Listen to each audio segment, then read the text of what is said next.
Welcome back to New Jersey Power and Politics. I'm Luke Margolis. A lot of the public back and forth over reforming the state's pension system has quieted down a bit lately, but don't think it's completely gone away. Governor Christie has sounded the fiscal alarm, while Democrats led by the Senate president say, forget it. But if compromise means meeting somewhere in the middle, that could still mean some significant changes for public workers in New Jersey. Joining me now to discuss what his members are willing to accept is Pat Colligan, the state president of the New Jersey State Policemen's Benevolent Association. Good to see you, sir. Thank you for having me. So why don't we start with that one first, since that's the, I guess, the overarching question here. Is there a level of reform that you think your members are willing to accept at this point? When Chapter 78 was signed, we took a huge hit. We have members going from no health care copay to 35% of a Cadillac plan, as the governor says. Personally, that's $457 per pay for me, $900 a month. I have an increased pension contribution. That's 1.5%. So, and in addition to some other things that Chapter 78 did to us. So, to be really honest with you, we haven't seen a payment from the budget or from the governor's office. So, he hasn't been exactly truthful with us. So, I'm not sure what bargaining points he can bring to the table to entice us to accept anything else. There is supposed to be an adjusted payment, right? I mean, I think he said we can afford to make a payment for the new stuff that we've accrued, but we can't make a contribution, anywhere near the full contribution.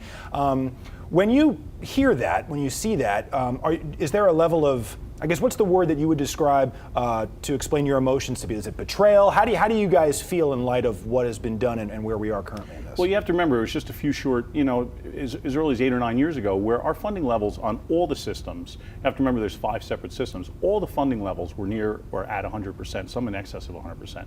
So we can't go back, it's not ancient history, it's only 8 or 9, 10 years ago that the system was fully funded. And it's frustrating, especially on the police and fire side, where police and fire, our pension system, when you cut that piece of the pie, our pension contributions are coming from our towns, the municipalities we work for, and the counties. Really, the state is a small component. It's corrections officers, state park police. So our PFRS system, the Police and Firemen's Retirement System, is at almost 80%, which actuarially is a really strong funding level. Actuaries are very confident an 80% funding level is strong.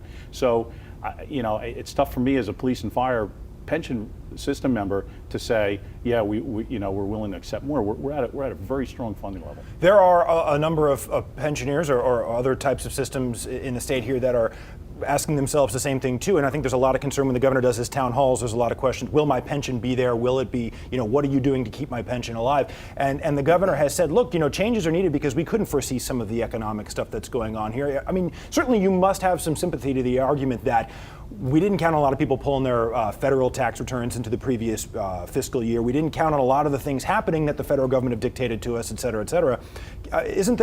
Doesn't there need to be some consideration to that argument as well?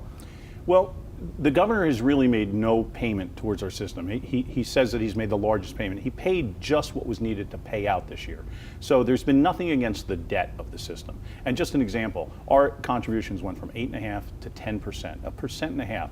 Literally, that money was deducted from my paycheck.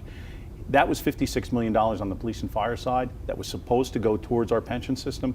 The governor, because there's no rule in Chapter 78 of where the excess goes, has been given. It was a rebate back to the towns. So even that money, and the governor had a chance to sign a bill and let that segment, that 1.5% that we're paying, go back into the system. He's vetoed that bill. It's just very frustrating to see nothing against the debt of the pension system. There are political winds changing, obviously, in the next few years. I want to ask you what you think this discussion needs to be moving forward. Last time we had this conversation in 2011, you guys were protesting out in front of the State House. There was a lot of frustration, and I think both sides felt neither side was listening to the other one. What do you think the discussion needs to be with, whether it's the governor, if he leaves early, his replacement? What kind of tone does the discussion need to have moving forward to get this fixed? Well, it's difficult for us and the police and fire and all public employees. A budget was delivered to the governor that made these payments.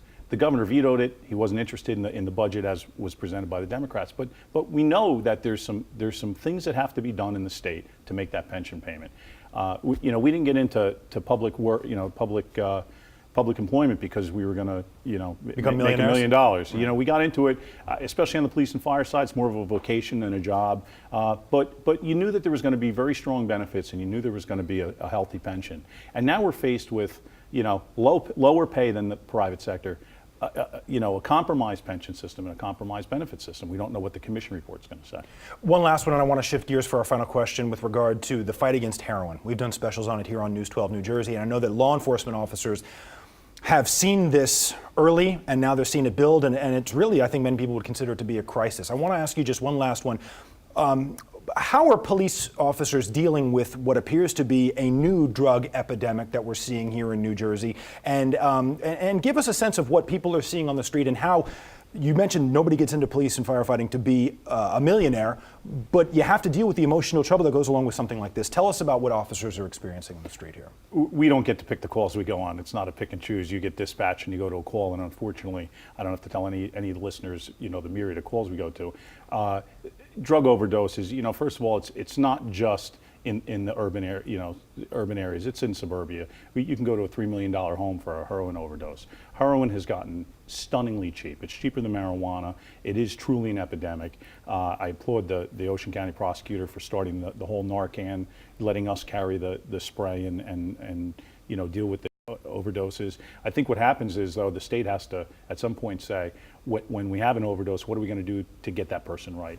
We bring them back, we send them to the hospital, they can go right back home or hit the street and buy more heroin. Right. So I think there has to be a longer plan, but we're dealing with what we have to deal with. Pat, thanks for coming in. Good to see you. Thank you. All Appreciate right, it. folks. Stay with us. Much more to come on New Jersey Power and Politics after a quick break. Break.